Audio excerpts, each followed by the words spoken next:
Hi అండి, అందరూ ఎలా ఉన్నారు? హాలిడేస్ ఎంజాయ్ చేసి మీ పుట్టింటి నుండి వెళ్తున్నారా? నేనైతే ఇప్పుడే వచ్చానండి మా పుట్టింటికి. ముందు మొక్కలు చూపించి హాలిడేస్ గురించి అడుగుతుంది ఏంటనే కదండి మీ డౌట్. ఆగండి, నేను క్లారిఫై చేస్తాను.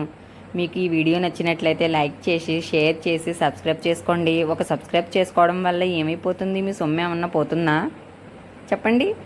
ఒక లైక్ ఇచ్చి, ఒక షేర్ చేసి, ఒక సబ్స్క్రైబ్ చేయండి.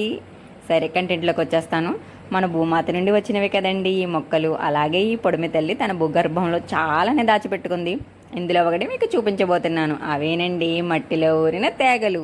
ఈ తేగలు నాగుల చవితి రోజున మొదలు 3 నెలలు తింటారు. కానీ తేగల పాత్ర ఎక్కువ వేసుకునే వాళ్ళు ఏం చేస్తారు చెప్పండి? సంవత్సరానికి 2 లేదా 3 సార్లు తవ్వుకొని వీటిని కట్టెల పొయ్యి మీద పెద్ద గుండెగలో పెట్టుకొని వాటి బొడ్డు భాగం కిందకు, చివరి భాగం అంటే తోక భాగం పైకి వచ్చేలాగా వరుసలో పెట్టి దానిపై మరో చిన్న గుండుకు పెట్టి మంటను సమభాగంలో పెట్టి కాల్చుకోవడమే. ఇవి కాలుతుంటే స్మెల్ ఉందండి, అద్దరిపోయింది అనుకోండి. అబ్బాబ్బాబ్బా, ఎంత బాగుందంటే అంత బాగుంది. కానీ వీటిలో వాటర్ మాత్రం వేయలేదండి మేము. ఎందుకంటే మట్టిలో ఊరినవి కదండి, వాటికి ఆల్రెడీ చెమ్మ ఉంటుంది కాబట్టి అవి అలా కాలిపోతాయి అంతే. వీటిని ఆ ఒక్క సీజన్లోనే కాకుండా ఇవి తరచూ తినొచ్చండి. ఆ ఒక సీజన్లో తినాలని రూల్ ఏమీ లేదు.